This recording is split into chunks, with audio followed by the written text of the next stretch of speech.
కార్తీక పురాణం 14వ అధ్యాయం. కార్తీక మాసంలో కన్యాదాన ఫలం వివరించడం తర్వాత వశిష్ఠుల వారు జనక మహారాజునకు జన్మాంతర కృత పాపాలు నశింపచేసే వృషోత్సర్గాన్ని వివరించుట ప్రారంభించారు. రాజా, కార్తీక పౌర్ణమి నాడు పితృదేవతల ప్రీతి కొరకు ఎద్దు నచ్చువేసి విడిచిపెట్టిన వారికి పుణ్యాన్ని గురించి వివరిస్తాను విను. ఆ విధంగా చేసిన వారికి 1,000,000 పర్యాయాలు గయాశ్రాద్ధం చేసినంత పుణ్యం కలుగుతుంది. కార్తీక మాసాన్ని మించినది మరొకటి లేదు.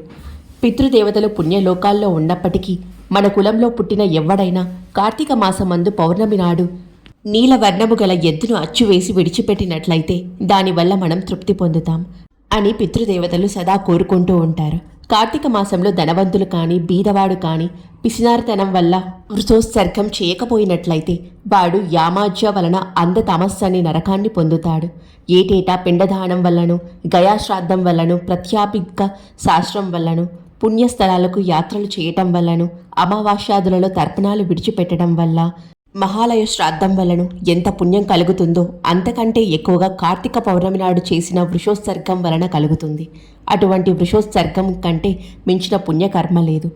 ఇది గయాశ్రాద్ధంతో సమానమని పెద్దలు అంటూ ఉంటారు. కార్తీక మాసంలో పున్నమి నాడు ఎద్దు నచ్చు వేయించిన వానికి అన్ని ధర్మాలు చేయుట కంటే మించిన ఫలం కలుగుతుంది. కార్తీక పౌర్ణమి నాడు దక్షిణతో ఉసిరికాయలు చేసిన వారు సర్వభూమండలాధిపతి అవుతాడు. దీపదానం చేస్తే అన్ని పాపాలు పోవటమే కాకుండా ఉత్తమ గతి కలుగుతుంది. 3 విధాలైన పాపాలు తొలగిపోతాయి. కార్తీక పౌర్ణమి నాడు పరమేశ్వర ప్రీతి కొరకు శివలింగ దానం చేసేవాడు ఇకలోహ సుఖాలన్నీ అనుభవించిన తర్వాత జన్మాంతరంలో సార్వభౌముడవుతాడు. కార్తీక మాసంలో లింగదానం మోక్షప్రదమని పెద్దలు అంటూ ఉంటారు. అటువంటి శివలింగ దానం చేయకుండా కార్తీక వ్రతం అనుష్ఠించినట్లయితే వాని పాపాన్ని వజ్రపు పూత పూసినట్లు కఠినములు అవుతాయి. కార్తీక వ్రతం దుర్లభమని విస్తార ఫలం ఇస్తుందని చెప్పబడింది. పొరుగిండ్లలో భుజించడం, పితృశేషాన్ని భుజించడం, నిషిద్ధమైన దానిని రక్షించడం, శ్రాద్ధ భోజనం చేయడం, తిలదానం పట్టడం 5 కార్తీక వ్రతం చేసినప్పుడు విడిచిపెట్టాలి.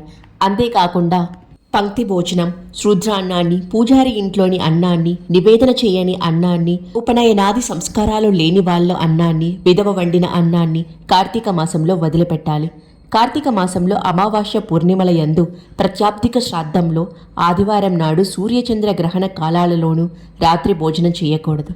ఏకాదశి నాడు రేయింబవళ్ళు నిషిద్ధ దినాలలోనూ వ్యతిపాత వైద్యుత యోగాలలోనూ ఏకాదశి ముందటి వెనకటి దినాలైన దశమి ద్వాదశులలోనూ కార్తీక వ్రతం చేసే గృహస్థుడు మాసమాత్రం చేసేవాడు రాత్రివేళ భోజనం చేయకూడదు.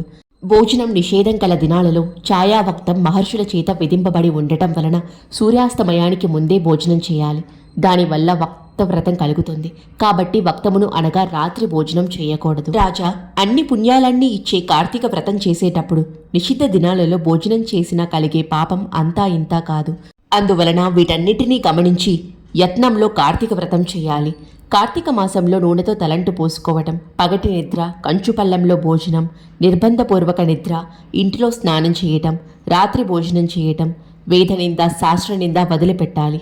వేడి నీటితో స్నానం చేయకూడదు.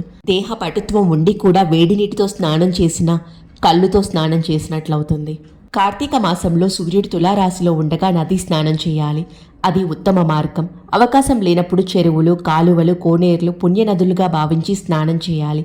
స్నానాంతరము సూర్యమండలం మధ్యనున్న విష్ణుమూర్తిని నమస్కరించి విష్ణు కథలు చెప్పుకుంటూ ఇంటికి రావాలి. సాయంకాలం సంధ్యావందనాలు, అనుష్ఠానాలు ముగించుకొని కాళ్ళు కడుగుకొని ఆచమనం చేసి పూజాగృహం చేరి అక్కడ ఈశ్వరునికి కల్పోక్త ప్రకారంగా షోడశోపచార పూజ చేయాలి. కార్తీక మాసమంతా సహస్రనామార్చన చేయాలి. మానసక్త వ్రతంలో పూజ అయిన తర్వాత ప్రార్ణాతీకాంత దేవేశః పద్మజార్చాంగ్రీ పంకజః అర్ఘ్యం గృహణ దైత్యారే దత్తం ఛేదము మాపతే అని అర్ఘ్యం ఇవ్వాలి. ఈ విధంగా అర్పించిన వారు పుణ్యములన్నింటినీ పొందగలరు. ప్రతిరోజు సాయంకాలం తమ సన్నిధానంలో దీపమాలలు ఉంచాలి. పిసినారితనం చూపించక యథాశక్తి బ్రాహ్మణులకు దక్షిణ తాంబూలాలు ఇవ్వాలి. నక్తవ్రతం ఆచరించే వారికి అన్ని పాపాలు మొదలంట నశించిపోతాయని నారదుల మహర్షుల వారు చెప్పారు. మాసవ్రతం మానవులకు అన్ని పాపాలు పోగొట్టి పుణ్యాలనిస్తుంది.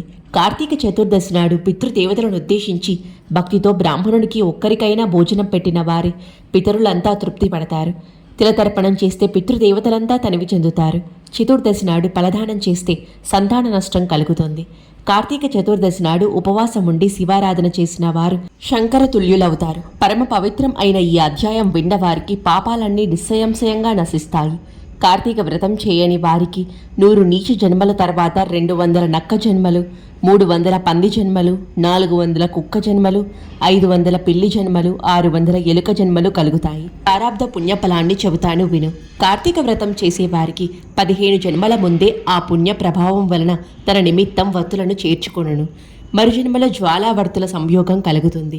కార్తీక ద్వాదశి నాడు తన పుణ్యదేహమున విష్ణువు మ్రోల గొప్ప జ్వాల కలుగుతుంది. జన్మాంతరంలో దివ్య శరీరం దాల్చి విష్ణు లోకాన్ని పొందుతారు. కార్తీక మాసం అంతా వ్రతం చేయలేని వాళ్ళు ద్వాదశి నాడైనా వ్రతం చేసినట్లయితే అతడు ఉత్తమ దీపం వెలిగించడం వలన విష్ణు లోకం పొందుతాడు అని వశిష్ఠుల వారు జనక మహారాజునకు వివరించారు.